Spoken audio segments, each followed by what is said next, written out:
Hey y'all, hey, it is Wellness Work Wednesday. It's your girl Kenitra Moselle. We are crossing over with our wellness partners all of this month.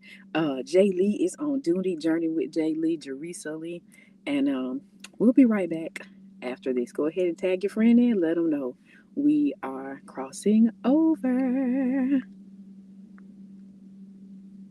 Hey everybody, it's your girl Kenitra Moselle, and I am so excited. We just finished up the book and brunch to launch my first book, Grace for This, the devotional. It's a 21-day journey for women who are growing through grief. The conversations that we had in here today was phenomenal. I want to let you know that GRACE is the acronym. It stands for Grief, Rest, Aid, Community, and Evolve. The reality of it is that we are experiencing a grief journey every single day. Every transition can cause you to grief, but are you leaning into your grief?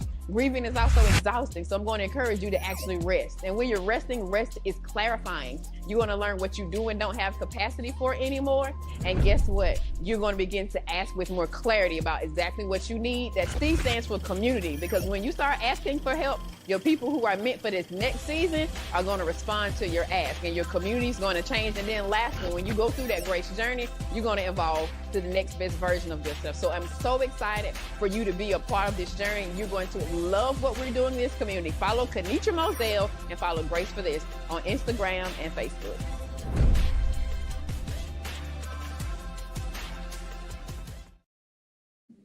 Hey y'all, hey y'all, hey. I am not at my spot, okay? I am in a pod, but you know what? We're committed to this work. I'm super duper excited. When I tell y'all God is blessing, oh my gosh, squeaking and squealing. God is blessing in the most tremendous way. I am out and about, but what I am learning in my journey is that people need this journey that we take every single week together, right?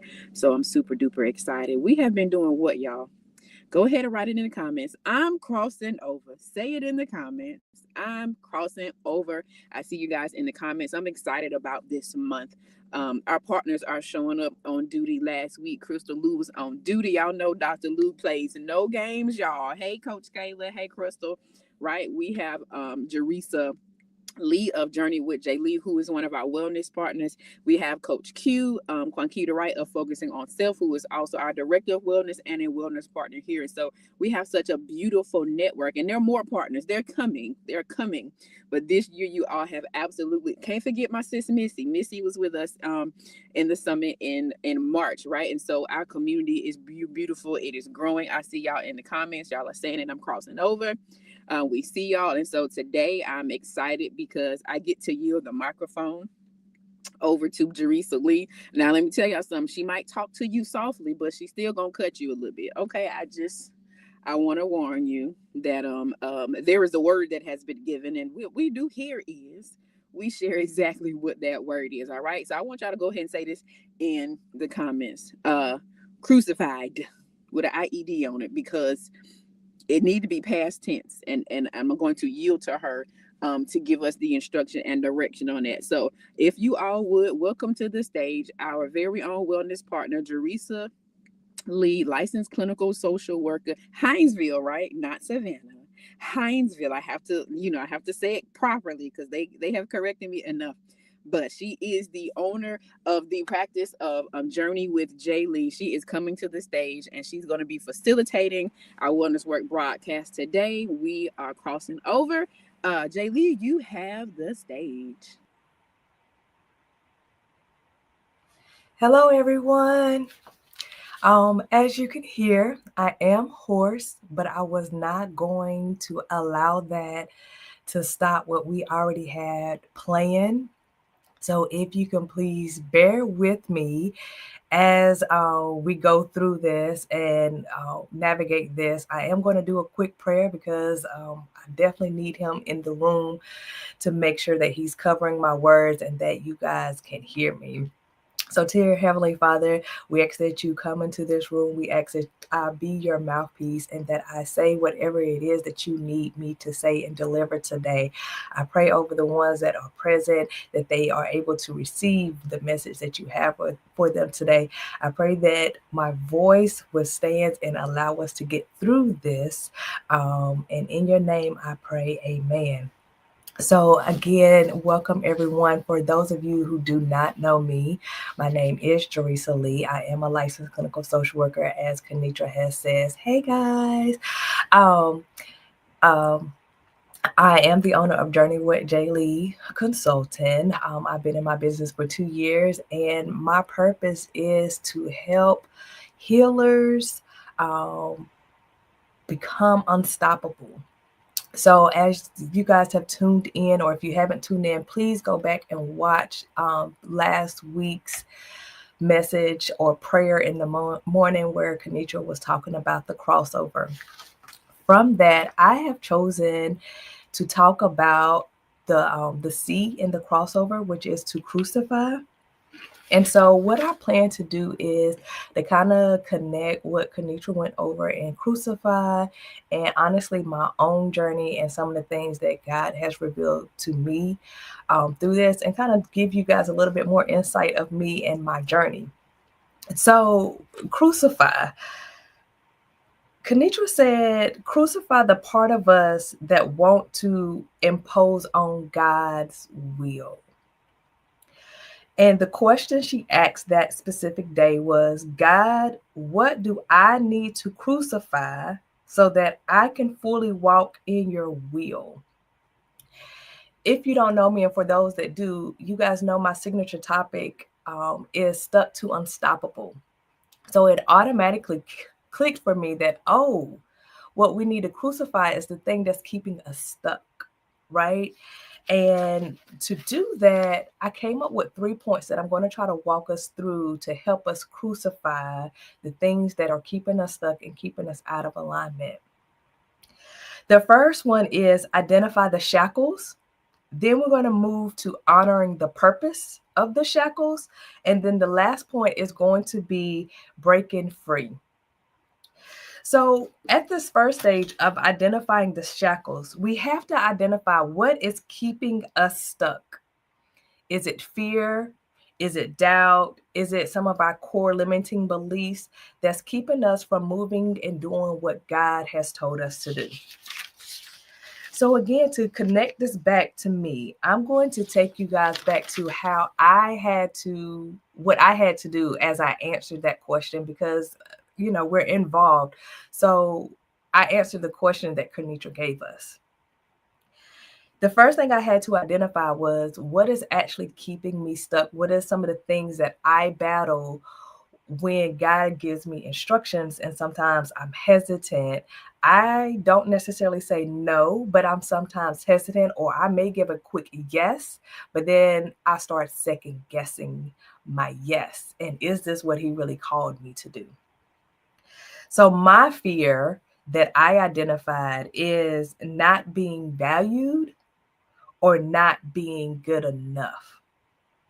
Right? So that's my shackle. I have to let go of not feeling valued and not being enough. And so as we move to, let's honor its purpose. This means that we're going to recognize how it has served us and how it has protected you. To do this, we have to go back and look at, where did this come from? Where does this not being valued or not being good enough come from? Yours may be fear of failure, fear of rejection, or fear of consequences, or just the unknown, right? So again, going back to me, here's something I had to realize, and I know for a fact that as a child, I didn't recognize that this is what was happening. But as I've been on my journey within the last 2 years, I've kind of accepted this. For those of you who have seen me in person, I am 5'10", and I'm a female, and I have hazel eyes, and my hair hasn't always been locked, but my hair has always been long for a Black girl, right? And it's kind of curly, even if it's straight. And so when I walk into a room, I will be noticed. This is not me being conceited, but it's just what it is. Like, I am going to be noticed. But again, just because I'm 5'10" female walking into a room. So as a child, because I've always been the tallest female, tallest person in the room, starting in elementary, hit my peak height 5'10", middle school, and been 5'10" the rest of the time. So as a child, that meant that I was always noticed, right? But as kids, what do kids typically do to people that stick out? They get picked on. So in elementary, I was picked on. Because I was super skinny, because I was tall, because I was lanky, because I was this, because I was that. It was what it was. Like, I was picked on, and don't get, like, I gave it back. I learned to give it back. That's one of those protection things that came in. But one of the other things that I tried to do to protect myself from being picked on was I literally tried to shrink down. So instead of walking into a room head up, standing tall, my head was always down. I would even hunch over a little bit to try to make myself seem shorter, which probably brought even more attention to myself. But in my mind, you can't see me. I would go to the back of the room, and again, just trying my best to shrink so nobody would pick on me. So this is where my protection started. I started to shrink. But then also in trying to shrink, I had to perfect how to not be seen. So then I picked up being a perfectionist, right? And a lot of times we think perfectionist, we think everything has to be right. And everything did have to be right. But I also had to, again, try my best not to be noticed. So that included the clothes that I wore, where I sat, and all the things. Now, for those of us that are perfectionists, and I'm a recovering perfectionist because I'm not doing it no more, that comes with your mind is always thinking about the next steps, right? So trying to be being perfect, it caused me, again, not knowing that this is what it was, me to be a very anxious person and nervous person. So I was creating scenarios in my mind of what do I need to do when I go into a room to not be noticed. And this was a constant of trying to avoid, right? I didn't want to be picked on. I didn't want to be noticed. So now I went from, because I was picked on, and my way to cope with being picked on, I'm going to shrink down. To be good at shrinking down, now I got to be perfect. To be perfect, now my mind is always running and thinking about things 10 steps ahead, right? And it's just a constant thing that my body, and again, I'm telling you, I'm doing this in elementary, right?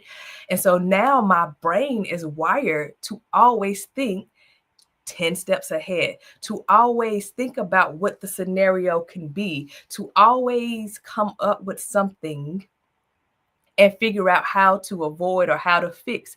And it transitioned to, right, to a positive in the sense of, okay, this is what I need to do to succeed. I got to do this, I got to do that. When my freshman year in college, I knew a program. I was a psychology major.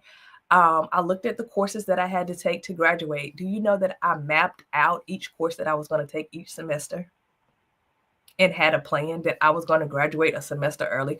Why did I want to graduate a semester early? I don't know, something. But I had it mapped out because that's how I had wired my brain to work, just to, at that time, which served as protection, now served as something else. So my brain is always on a loop. So let's fast forward. How does this look like as a functioning adult at work? This looks like I'm still problem solving down the road.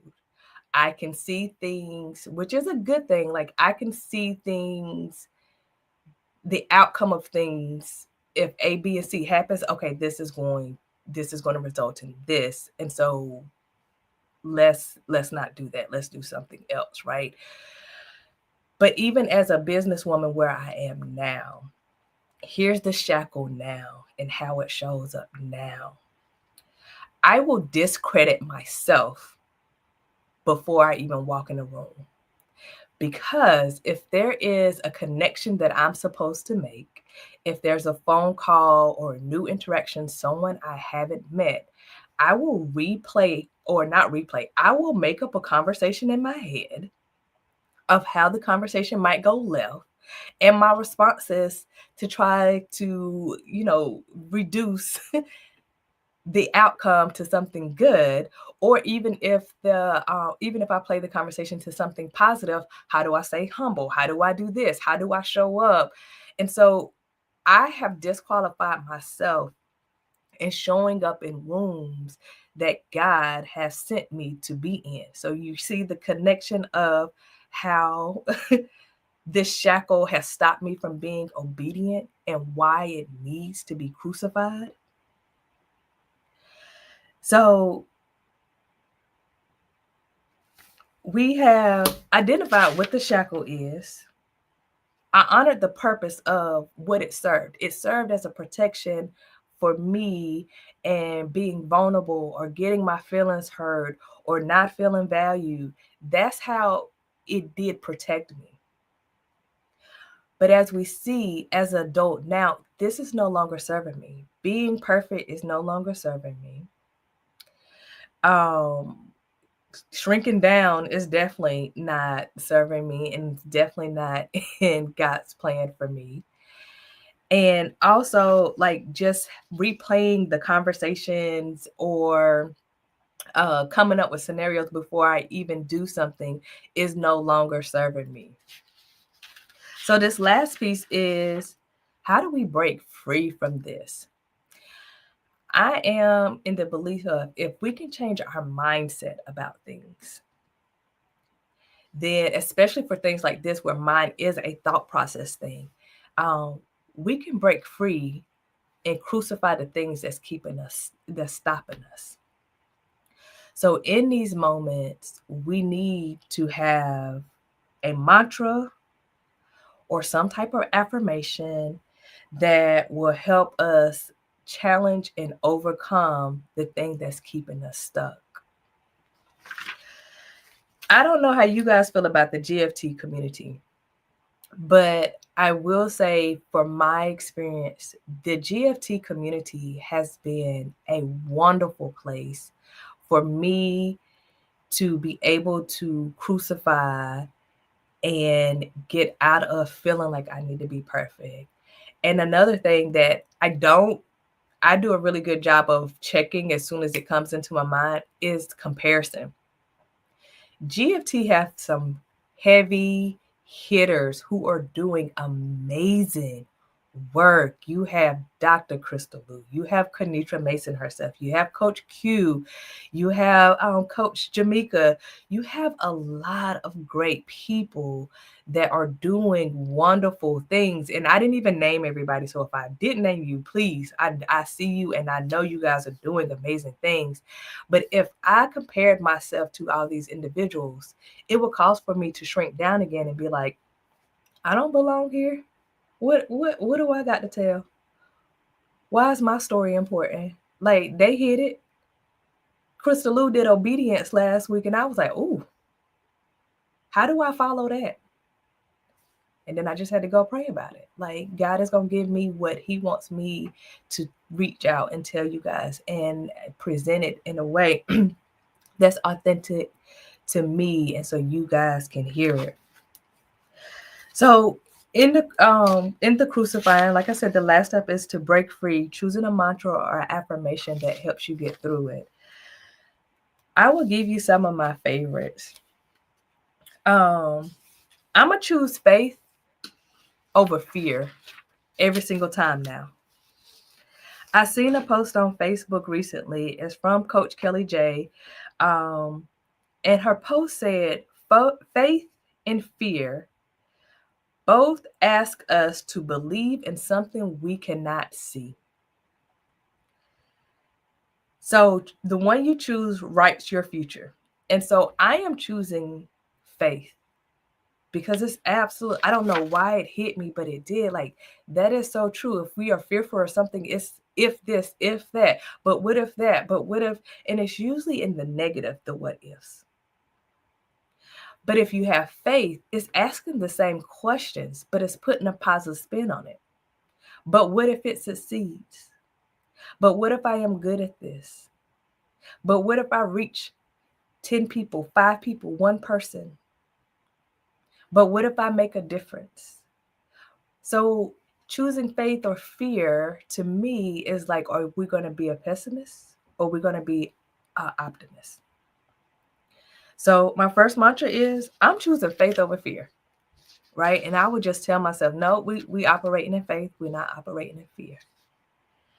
Another one is my favorite scripture is right now is Jeremiah 1 and 5. And I'm going to read what the scripture says, but then I'm going to tell y'all how I have been reading it to myself. And I didn't realize I was reading it differently than how it was written until I was getting ready for this podcast.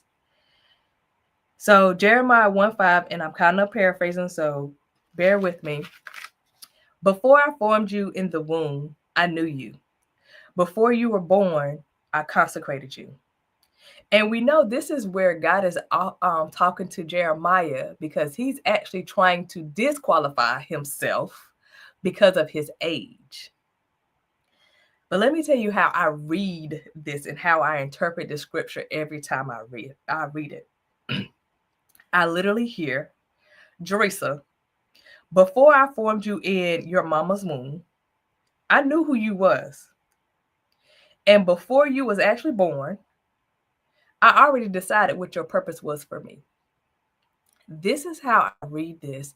And it's such a game changer to one personalize it to myself because now, anytime I walk into a room, I know that I'm supposed to be there, whether I'm just supposed to be an observer because there's something I need to learn, or whether there's something that I need to help negotiate, fix, structure, provide some logistics to. Like, there's a purpose for me to be in every single room that I walk into, and just being okay with that. Earlier this year, I shifted from because as a new entrepreneur,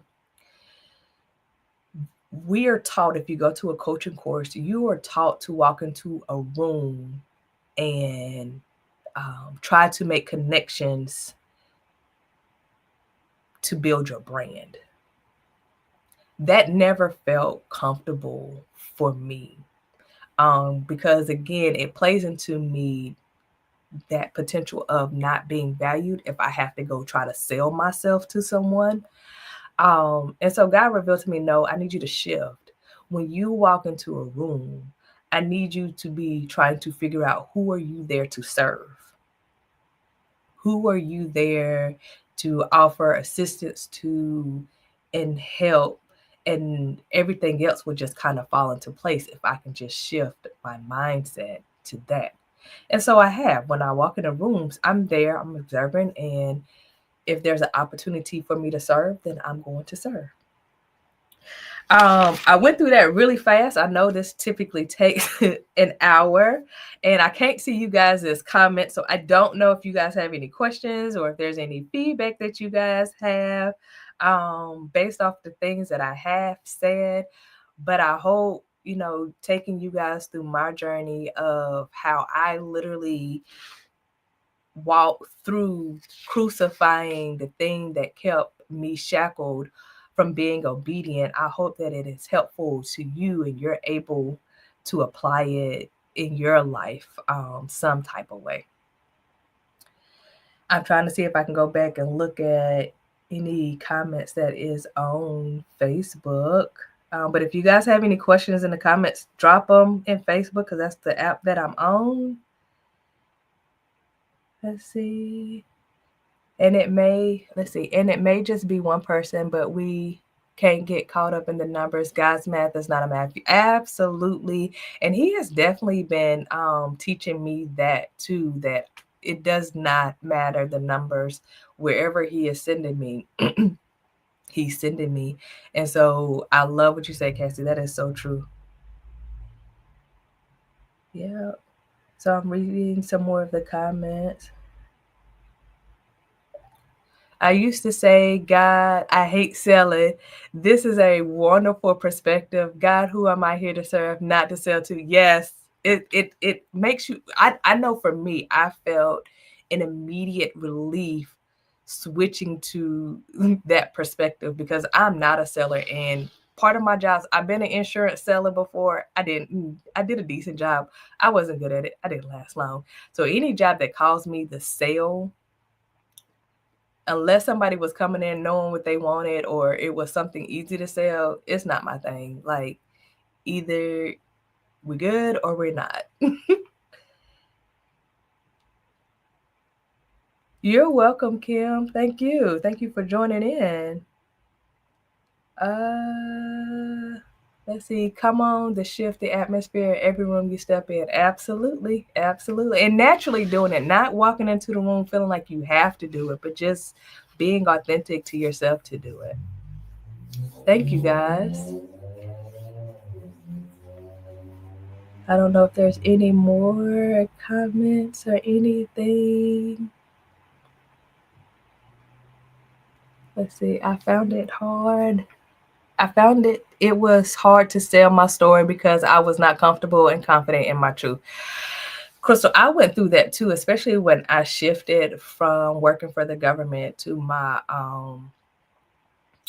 private practice. I signed up for a business course to kind of help with that shift.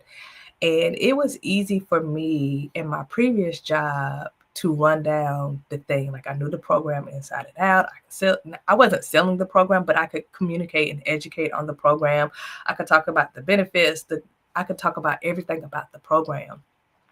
And so when I shifted into private practice, being able to do that for myself was a struggle. And if I'm being truthful, I'm just now 2 years in, right? Getting comfortable with saying, this is who I am and this is what I do.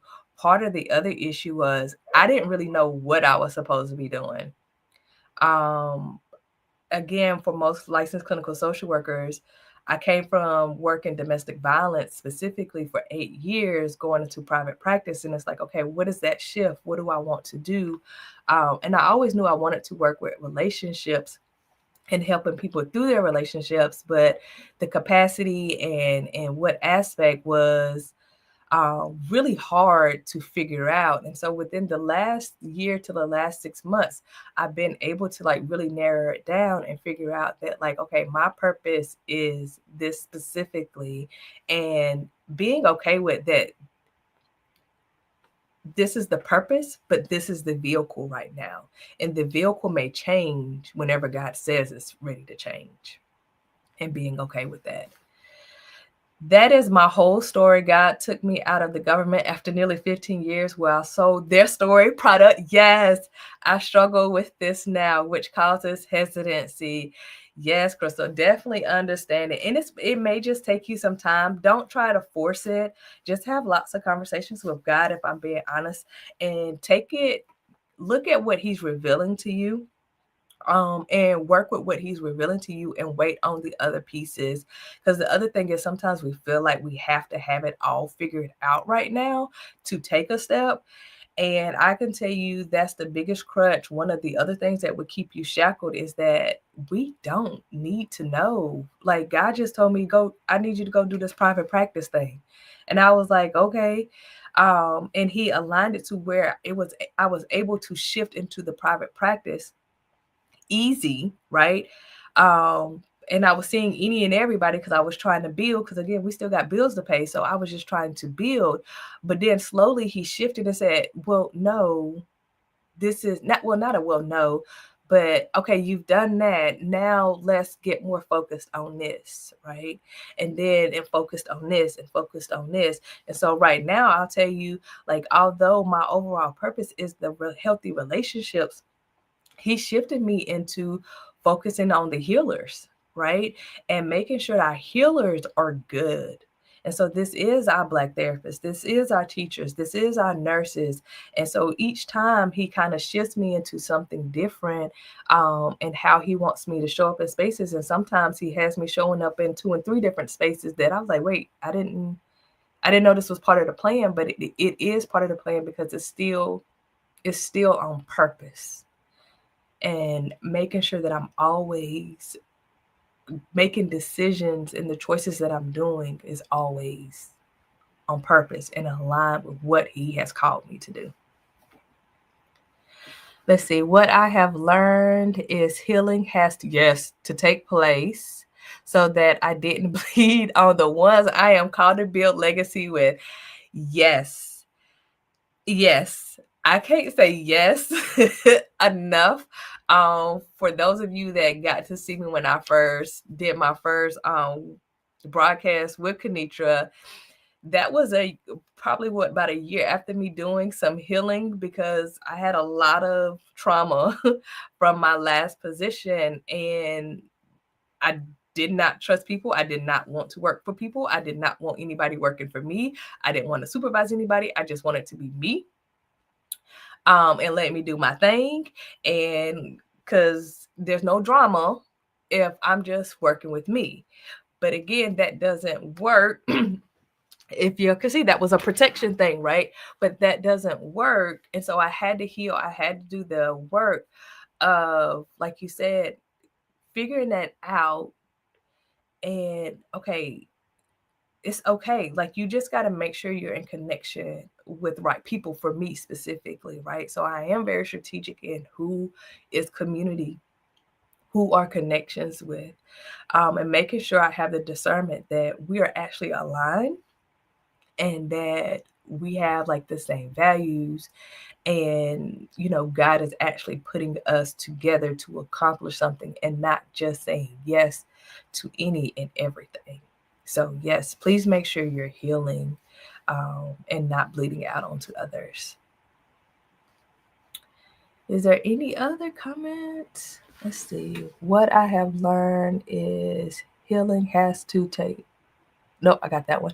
I've seen too many people bleeding and building at the same time, which causes. Ooh, I could only imagine.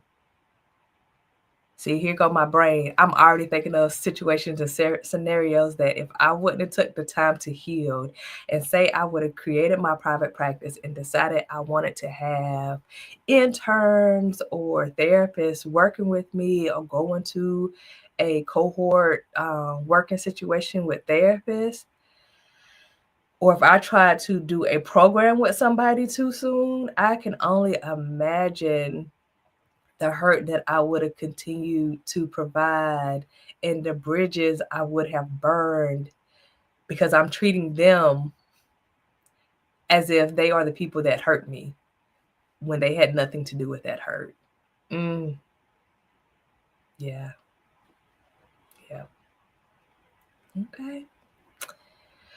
Well, if you guys don't have anything else, I'm not sure if I know Kenitra is listening. But if you guys don't have anything else, it's an early fast one today. Again, I hope you guys receive something, um, and are ready to take action and crucify whatever shackle you have, so you can get into alignment, you can be unstoppable, and you be obedient in what God has called you to do. I'll talk to you guys next time. Thank you guys.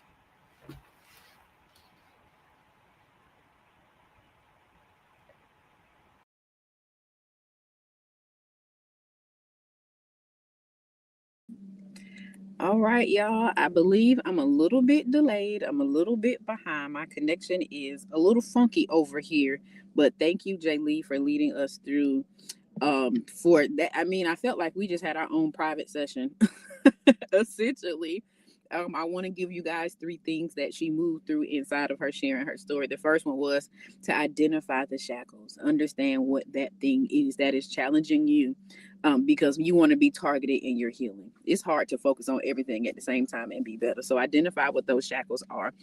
Honor the purpose. She identified how that skill set really converted for her, for being able to plan and be targeted. And so we have these skill sets that we develop But we also have to be careful that we don't allow it to be a shackle. But the shackle has refined your ability to carry like a certain type of weight, to maneuver certain types of things. So it had purpose. Remember, it had intention. It produced a skill set and a type of mastery that everyone else does not have. And so you have to learn how to pivot that thing and then breaking free from it, right? What does it look like? It takes work to break free from some things. I had an awesome experience over the weekend about cognitive distortions.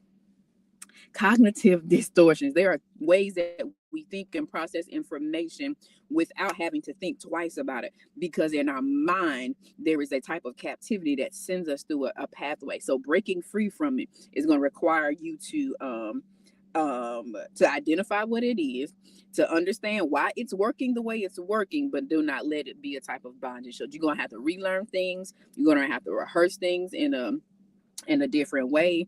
You're going to have to take ownership of the process. You're probably going to have to create accountability around it. You're going to have to separate yourself from spaces. Come on, somebody, that reinforce that thing that you've come out of, right? So thank you so much. Again, Jay Lee's information is across the bottom, Journey with Jay Lee, and her handles are there as well. Of course, you can find her connected in the Grace for This community. You can find her doing lives on her Jay Lee Journey with Jay Lee platform. And she also has a campaign. If you are in LinkedIn and you are building out what your corporate space looks like, you can also find her over there providing support and being a resource. All right. So having said that, shout out to Coach Kayla, who has been doing an amazing job with the recovery room, uncovering her. Have y'all been enjoying it? If you've been enjoying that, please drop some purple hearts in the comments and let her know that the work that she is doing is positively impacting you. It is positively impacting me. The journal prompts, the check-ins, like all of it, every single bit of it is helping to serve us. So we see you guys in the comments there. Remember, it is reset time, right? Remember, it is reset time. We will be doing a reset challenge starting on November the 1st. Okay, if you're not already in a text community, text reset to our number. Text reset to our community number. You will get a free reset workbook, and we are getting ready to release, and I think it's ready. I just had to travel, but I do believe that the book is now ready for you all, and we're going to have the information going out to you. So we're excited. There is the 7-day reset for uncluttering your mind so you can execute with excellence. Do y'all understand how important it is? We're not showing up to execute perfect. We're showing up to execute with excellence, and excellence and perfection are not the same thing. Perfection will keep you in a shackle because you won't ever present the thing that you're called to do, because in your mind it's not perfect. Can I get an amen in the comments? I see the purple hearts. I see you all there. All right. So that is that for our Wellness Work broadcast today. I don't think I'm missing anything. Big love to Jay Lee in the comments. She coached us. She nurtured us. She took good care of us today. So make sure we're following her platform. Look, go blow her comments up. Go gas her comments up so we can support the platforms that are supporting us. That's the thing. Support the platforms that are supporting us. Okay. GFT is a hub. It is a conduit. And we have kingdom builders and partners who are moving through this space. So I pray that you all are being blessed, by what this space has built and what it is offering you. Okay. And the last thing I'll say is, did anybody watch that AOA replays?